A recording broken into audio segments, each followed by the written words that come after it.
ಅದಕ್ಕೆ ನಾನು ಈ ಸಾರಿ ಬಜೆಟ್ನಲ್ಲಿ ಸುವರ್ಣ ಕರ್ನಾಟಕ ಆಚರಣೆ ಮಾಡಬೇಕು ಇಡೀ ವರ್ಷ ಅಂತೇಳಿ ಘೋಷಣೆಯನ್ನ ಮಾಡಿದೆ.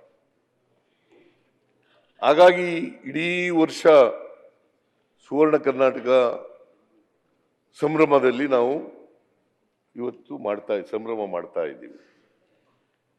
ಹೆಸರಾಯಿತು ಕರ್ನಾಟಕ, ಉಸಿರಾಯಿತು ಕನ್ನಡ, ಇದು ಘೋಷವಾಕ್ಯ. ಉಸಿರಾಯಿತು ಕರ್ನಾಟಕ, ಆಮೇಲೆ ಹೆಸರಾಯಿತು ಕರ್ನಾಟಕ, ಉಸಿರಾಯಿತು ಕನ್ನಡ. ಉಸಿರಾಗಲಿ ಅಲ್ಲ, ಉಸಿರಾಯಿತು ಕನ್ನಡ. ಸರ್ ನಾವು ಬೆಂಗಳೂರಾಗ ಹೋದ್ರ ಬೇರೆ ಮಾತಾಡೋರ್ ಮಂದಿ ರಗಡೆ ಐತಿ. ಉಸಿರ ಇನ್ನೂ ಆಗ್ಬೇಕಾಗಿದೆ ಕರ್ನಾಟಕದಲ್ಲಿ. ನೀವು ಚೆನ್ನಾಗಿ ಕನ್ನಡ ಮಾತಾಡಿ ಸಾಕು, ಬೇರೆ ನೋಡುವ. ಆ ಘೋಷವಾಕ್ಯ ಸರಿ ಇಲ್ವಾ? ಆ ಘೋಷವಾಕ್ಯ ಸರಿ ಇಲ್ವಾ? ಉಸಿರಾಗಲಿ ಅಂತ ಮುಂದೆ ಉಸಿರಾಗಲಿ ಕನ್ನಡ, ಉಸಿರಾಯಿತು ಕನ್ನಡ ಇಲ್ಲ ಇದು ಆಗಿಲ್ವಾ? ಮತ್ ನಿಮ್ಮಂತೆಯವ್ರು ಇದ್ರೆ ಹೆಂಗಾಗುತ್ತೆ? ಈ ತರ ಮಾತಾಡೋದು ಇದ್ರೆ ಹೆಂಗಾಗುತ್ತೆ? ಉಸಿರಾಯಿತು ಕನ್ನಡ, ಹೆಸರಾಯಿತು ಕರ್ನಾಟಕ. ಆ ಘೋಷವಾಕ್ಯದಿಂದ ಇಡೀ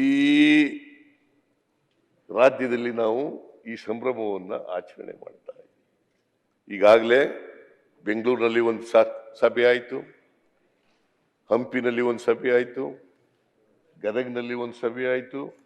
ಮೊನ್ನೆ ನೀವು ಕೂಡ ಇಲ್ಲಿ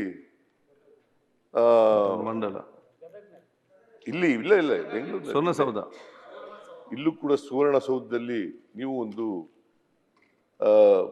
ಈ ಸಂಭ್ರಮವನ್ನ ಆಚರಣೆ ಮಾಡ್ತಕ್ಕಂಥ ಪ್ರಯತ್ನವನ್ನ ನೀವು ಮಾಡಿದ್ರಿ. ನಾವೆಲ್ಲ ಭಾಗವಹಿಸಿದ್ದು. ಇವರಿಗೆ ಮಾಜಿ ಸಭಾಪತಿಗಳಿಗೆ, ಸಭಾಧ್ಯಕ್ಷರುಗಳಿಗೆ ಎಲ್ಲ ಸನ್ಮಾನನೂ ಕೂಡ ಮಾಡಿದ್ರಿ. ಸೊ ಈ ವರ್ಷ ಇಡೀ ವರ್ಷ ಮುಂದಿನ ನವೆಂಬರ್ 1, 24 ನವೆಂಬರ್ 1, 24ರವರೆಗೂ ಕೂಡ ಈ ಸಂಭ್ರಮ ನಡೀತಲೇ ಇರ್ತದೆ. 50ನೇ ವರ್ಷದ ಸಂಭ್ರಮ, ಕರ್ನಾಟಕ ಆಗಿ ನಾಮಕರಣ ಆಗಿ 50ನೇ ವರ್ಷದ ಸಂಭ್ರಮ ನಡೀತಾ ಇದೆ. ಸೊ ನಾವೆಲ್ಲರೂ ಕೂಡ ಅದರಲ್ಲಿ ಸಂಭ್ರಮಿಸ್ತಕ್ಕಂಥ ಕೆಲಸವನ್ನ ಮಾಡಬೇಕು. ಈಗ ಕರ್ನಾಟಕದಲ್ಲಿ ಈ ತಾರತಮ್ಯಗಳು ಇದು ಒಂದು ಕಾರಣ ಅಂತ ನಾನು ಹೇಳ್ತಾ ಇದ್ದೀನಿ. ಈ ಐತಿಹಾಸಿಕ ಕಾರಣ ಇದೆಯಲ್ಲ, ಇದು ಒಂದು ಕಾರಣ, ಬೇರೆ ಬೇರೆ ಇದರಲ್ಲೆಲ್ಲ. ಯಾಕಂದ್ರೆ ಮೈಸೂರು ರಾಜರಿದಾರಲ್ಲ, ನಾಲ್ವಡಿ ಕೃಷ್ಣರಾಜ ಒಡೆಯರು, ಅವರು ಬಹಳ ಪ್ರೋಗ್ರೆಸಿವ್ ಆಗಿದ್ದಂತ ರಾಜರು, ಬಹಳ ಪ್ರೋಗ್ರೆಸಿವ್ ಆಗಿದ್ದಂತ ರಾಜರು. ಬಹುಶಃ ಅವ್ರ ಕಾಲದಲ್ಲಿ ಶಿಕ್ಷಣಕ್ಕೆ, ಕೈಗಾರಿಕೆಗೆ, ಸಂಸ್ಕೃತಿಗೆ, ಕನ್ನಡ ಭಾಷೆಗೆ ಅವ್ರು ಕೊಟ್ಟಂತ ಒತ್ತು, ಆಮೇಲೆ ಸಾಮಾಜಿಕ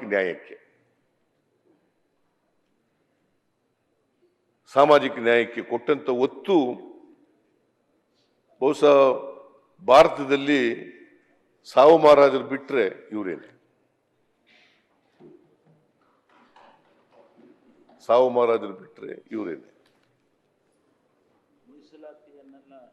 ಅದೇನೆ ಮೀಸಲಾತಿ, ಅದಕ್ಕೆ ಸಾಮಾಜಿಕ ನ್ಯಾಯ ಅಂತ ಹೇಳಿದ್ದು, ಮೀಸಲಾತಿ ಅಂತ ಹೇಳಲಿಲ್ಲ ನಾನು.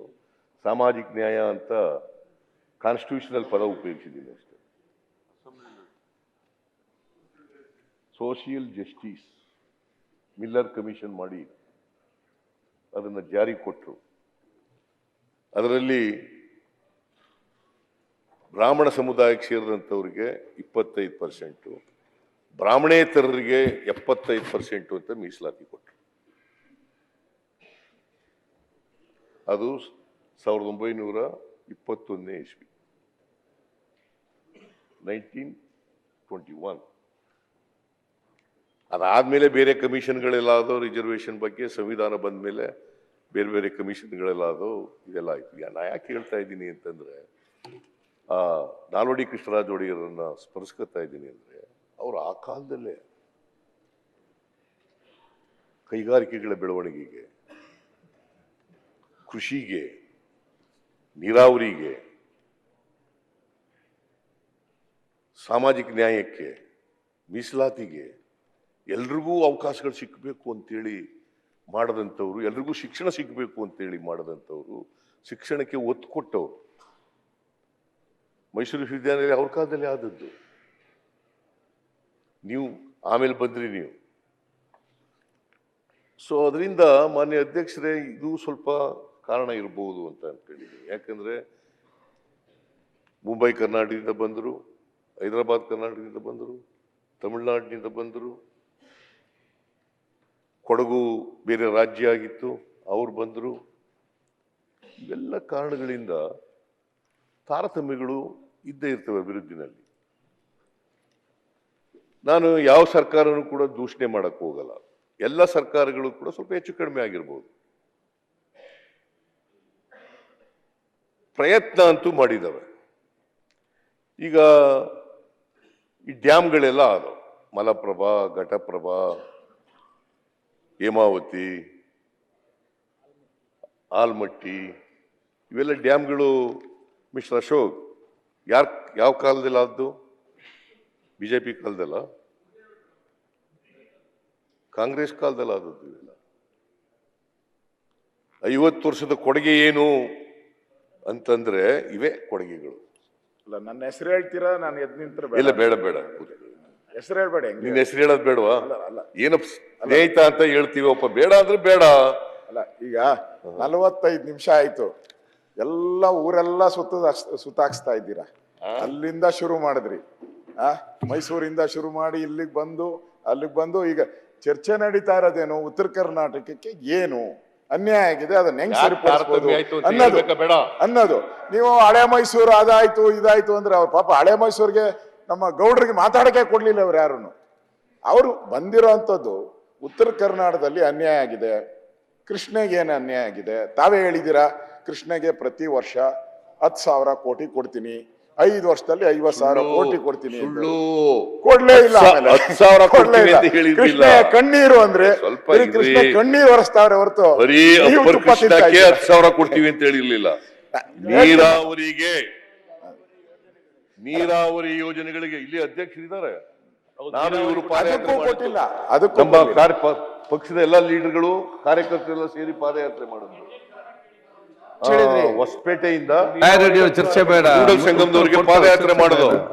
ಪಾದಯಾತ್ರೆ ಆದಂತ ಕೊನೆ ದಿನ ನಾನು ಭಾಷಣ ಮಾಡಿದ್ದೀನಿ.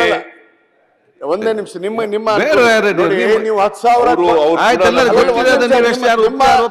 ಹೇಳ್ತಾ ಇದ್ದೇನೆ.